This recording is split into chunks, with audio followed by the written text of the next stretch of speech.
கடவுள் குடுக்குற வாழ்க்கை நம்ம வாழ்ந்துட்டு தான் இருக்கோம். நம்ம அத ஏத்துக்கிட்டு நம்மளும் வாழ்ந்துட்டு தான் இருக்கோம். ஒண்ணும் தேவையில்ல. கடவுளா பார்த்து எது குடுக்குறாரோ நம்ம ஏத்துப்போம். நிம்மதியா போது ஏதோ வாழ்க்கை அப்படின்னு தான் நம்ப இருக்கோம். ஆனா, நம்மள சில பேர் நோகடிச்சு, வேதனைப்படுத்தி, அசிங்கப்படுத்துறாங்க பார்த்தீங்களா? அப்போதான் நமக்கு ஒரு வைராக்கியம் வருது. வாழ்ந்து காட்டணும். நான் வாழவே கூடாதுன்னு நினைக்கிறாங்க பார்த்தீங்களா? அவங்க முன்னாடி நான் வாழ்ந்து காட்டணும் அப்படின்னு நமக்கு ஒரு வைராக்கியம் வருது. அப்போதான் நம்ம கடவுள்கிட்ட கேட்குறோம். இது வேணும், அது வேணும். எனக்காக இத செய். எனக்கெல்லாம் இணையே ஆக மாட்டாங்க. எனக்கு இணையா ஆவாதவங்கலாம் என்னை பத்தி பேசுறாங்களே! அவங்கள விட நான் என்ன குறைச்சிட்டேன்? அப்படின்னு ஒரு ஆதங்கமும் நம்ம கடவுள்கிட்ட வரும். முருகரும் அப்படிதாங்க. ரொம்ப வைராக்கியமான கடவுள் தான் முருகர்.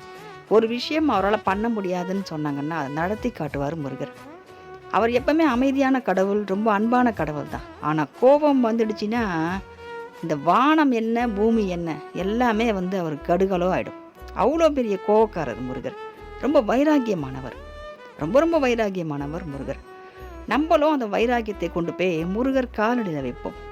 ஐயா, அப்பா, முருகனே, என் தெய்வமே, உன்னை தான் நான் நம்பியிருக்கேன். எனக்கு இந்த மாதிரி ஒரு பிரச்சனை, நம்ம பிரச்சனையை போயிட்டு முருகர்கிட்ட நம்ம முறையிட்டாலே போதும். அவர் சரி பார்ப்பார். எதனால இவங்களுக்கு இந்த வைராக்கியம் வந்துச்சு? இந்த அளவுக்கு என் குழந்தை கொதிச்சு போகிற அளவுக்கு என்ன பண்ணியிருக்காங்கன்னு பார்ப்பார். அவங்கள ஒன்றுமே செய்ய மாட்டார். அவங்க முன்னாடி நம்ம வைராக்கியமாக இருக்கும் பார்த்தீங்களா? அந்த வைராக்கியத்தை எல்லாம் நம்மளுடைய கனவு எல்லாம் நினைவாக்கி, நம்ம லட்சியத்தை எல்லாமே நிறைவேற்றி, நம்மளை அப்படியே கலசம் மாதிரி முன்ன வைப்பார். வைராக்கியமானவர் அவர். வைராக்கியத்துக்கு செவி சாய்ப்பார். நல்ல வைராக்கியம், நம்ம வாழ்ந்து காட்டணும்ன்ற ஒரு வைராக்கியம் இருக்கு இல்லையா? அதுக்கு முருகர் செவி சாய்ப்பார். நம்ம நிச்சயமாக வாழுவோம். யார் யார் நம்மளை அசிங்கப்படுத்தினாங்க அவங்க முன்னாடி நம்ம வாழ்ந்து காட்டுவோம். நல்லா வாழ்வோம். நம்ம பிறந்துட்டோம், இனி ஒரு பிறவி இருக்கான்னு தெரியாது. இல்லை, நமக்கு வேணும்னு நம்ம ஆசைப்படவும் மாட்டோம். இந்த வாழ்க்கை அவ்வளோ கஷ்டம் கொடுத்துருக்கு. ஆனால் அந்த கஷ்டத்தையும் தாண்டி இஷ்டமான ஒரு வாழ்க்கையை நம்ம வாழுவோம்.